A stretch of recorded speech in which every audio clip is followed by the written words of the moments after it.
வணக்கம். ஷெஃப் மகேந்திர வர்மா. நான் இன்றைக்கி செய்ய போகிறது வந்து வெஜிடபிள் பிரியாணி. இது வந்து கொஞ்சம் வித்தியாசமாக பண்ணியிருக்கேன். இதில் கேரட்டு, பீன்ஸு, உருளைக்கிழங்கு, சோயா போட்டு பண்ணியிருக்கேன். நீங்கள் தேவைப்பட்டால் இது கூட காளான், பட்டாணி, காயோடு சேர்த்து பண்ணலாம். இது ரொம்ப அருமையாக இருக்கும். நான் வந்து நார்மல் சன்ஃப்ளவர் ஆயிலில் பண்ணியிருக்கேன். நீங்கள் வந்து நல்லெண்ணெயில் பண்ணீங்க ரொம்ப அருமையாக இருக்குது இந்த பிரியாணி. கொஞ்சம் கீ வந்து நான் 50 ml சேர்த்துருக்கேன் 3 kg. நீங்கள் உங்களுக்கு எவ்வளோ தேவைப்படுதோ 100 ml கூட சேர்க்கலாம். அப்படி நெய் அதிகமாக சேர்த்திங்கன்னா இதை வந்து எண்ணெயை கம்மி பண்ணுங்கள். இது ரொம்ப அருமையாக இருக்கும். நான் உங்களுக்கு எப்படி முறையை காமிக்கிறேன். உங்களுக்கு தேவைப்பட்டால் நீங்கள் பிரியாணி மசாலா, நான் வந்து பிரியாணி மசாலா கரம் மசாலா வந்து தனியாக பண்ணி போட்டிருக்கேன். உங்களுக்கு பிரியாணி கரம் மசாலா தனியாக நீங்கள் பண்ணலைன்னா பிரியாணி மசாலா பாக்கெட்டு கடையில் வாங்கிக்கிங்க. ஷாகி பிரியாணி மசாலா இல்லை சக்தி பிரியாணி மசாலா வாங்கி போடுங்க. ரொம்ப அருமையாக இருக்கும். நான் உங்களுக்கு எப்படி நீங்கள் பண்ணி காட்டுறேன், எவ்வளோ அளவுன்னு சொல்கிறேன். இன்றைக்கி பிரியாணி பண்ண தேவையான பொருள்: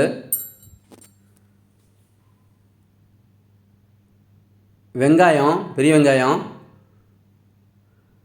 தக்காளி, எலுமிச்சம்பழம், பச்சை மிளகா, பீன்ஸு, கேரட்டு, எண்ணெயில் பொரித்த உருளைக்கிழங்கு,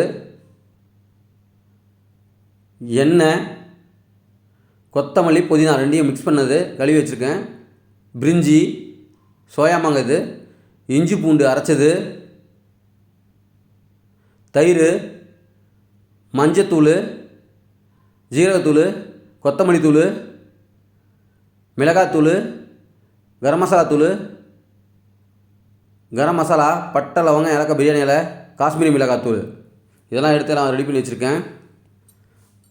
இது கூட உப்பு சேர்ந்து எடுத்து வச்சுக்கணும், கொஞ்சம் கல் உப்பு வச்சுக்கிட்டா ஓகே. இப்போ வந்து எண்ணெய் 600 ml. இப்போ வந்து 3 கிலோ அரிசிக்கு நம்ம பண்ணுறோம். 1 கிலோ அரிசிக்கு 200 ml ஊற்றணும். நம்ம 3 கிலோ அரிசிக்கு 600 ml.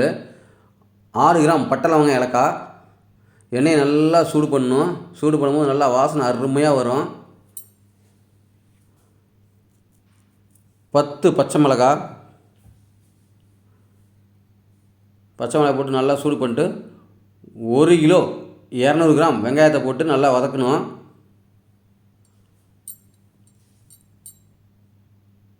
நல்லா வதக்கும் போது இஞ்சி பூண்டு 600 கிராம் வெங்காயம் நல்லா ப்ரௌன் ஆன பிறகு இந்த நல்லா வதக்கணும். இஞ்சி பூண்டு போட்டு நல்லா வதக்கிட்டு 1/2 கிலோ கேரட்டு, 1/2 கிலோ பீன்ஸு போட்டு நல்லா வதக்கணும். இதில் வந்து தேவையான அளவு கல்லுப்பு சேர்த்துக்கணும். கல்லுப்பு ரொம்ப அருமையாக இருக்கும், ருசியாகவும் இருக்கும். நல்லா வதக்கிக்கிட்டு சோயா ஒரு 150 கிராம் சேர்த்துக்கணும். இது ரொம்ப அருமையாக இருக்கும் பிரியாணி பண்ணுறதுக்கு, சாப்பிட்றதுக்கு ரொம்ப அருமையாக இருக்கும். புதினா, கொத்தமல்லி 50 கிராம் ரெண்டையும் ஒன்றா சேர்த்துது இதில் 100 கிராம் சேர்த்துக்கணும். இதில் புதினா, கொத்தமல்லி சேர்க்கறதுனால ரொம்ப அருமையாக இருக்கும், டேஸ்ட் வேறு லெவலில் இருக்கும். நல்லா போட்டு வதக்கிக்கிட்டு இப்போ நம்ம சேர்க்குறது வந்து என்னென்னா மஞ்சத்தூள் 1 ஸ்பூனு, மிளகாத்தூள் 1 ஸ்பூனு, காஷ்மீர் மிளகாத்தூள் 1 ஸ்பூனு, கொத்தமல்லி தூள் 3 ஸ்பூனு, ஜீரகத்தூள் 1.5 ஸ்பூனு போட்டு நல்லா வதக்கணும். தக்காளி வந்து 750 கிராம் சேர்த்துக்கணும். நல்லா போட்டு தக்காளி நல்லா வதக்கிக்கிட்டு இதில் தேவைப்பட்டால் நீங்கள் மஷ்ரூம், காலிஃப்ளவர், க்ரீன் பீஸ்லாம் சேர்க்கலாம். நான் எதுவும் சேர்க்கலை, நீங்கள் சேர்த்துக்கலாம். நான் வந்து இதில் வந்து என்ன சேர்க்க போகிறேன்னா கேரட்டு, பீன்ஸு, சோயா, உருளைக்கிழங்கு மட்டும் சேர்த்துருக்கேன். உருளைக்கிழங்கு சேர்க்கணும். ஒரு 600 ml தயிர், 1 லிட்டருக்கு 1 கிலோவுக்கு வந்து 200 ml. நான் வந்து 3 கிலோவுக்கு 600 ml தயிர் சேர்த்துருக்கேன். நல்லா போட்டு தயிரை வதக்கிக்கிட்டு உருளைக்கிழங்கு 150 கிராம் உருளைக்கிழங்கு சேர்த்துருக்கேன். உருளைக்கிழங்கு போட்டு நல்லா வதக்கிட்டு இப்போ வந்து அளவு என்னன்னா 3 கிலோ அரிசிக்கு 6 லிட்டர் தண்ணி நான் ஊற்றுறேன். இப்போ வந்து 3 லிட்டர் தண்ணி இருக்குதுல ஒரு பவுலில். 2வது பவுல் திருப்பி நான் பிடிச்சி அதையும் ஊற்றுறேன். இது 3 லிட்ரு, டோட்டல் 6 லிட்டர் தண்ணி.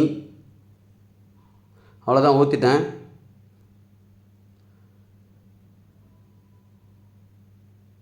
எலுமிச்சம்பழம் ஜூஸு, இது வந்து 2 எலுமிச்சம்பழம் ஜூஸு புளிப்புக்காக சேர்த்துக்கணும்.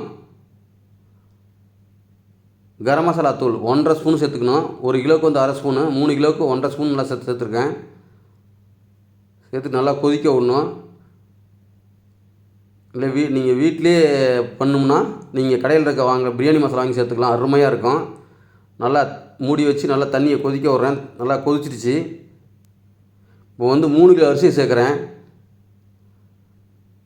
நல்லா கொதிக்க விடணும். நல்லா தண்ணியை ட்ரை பண்ணணும். ரொம்ப தண்ணி அதிகம் கரெக்டான அளவில் தண்ணி வைக்கணும். 1 கிலோவுக்கு வந்து 2 லிட்டருக்கு தண்ணி அளவுக்கு கரெக்டாக வைக்கணும்.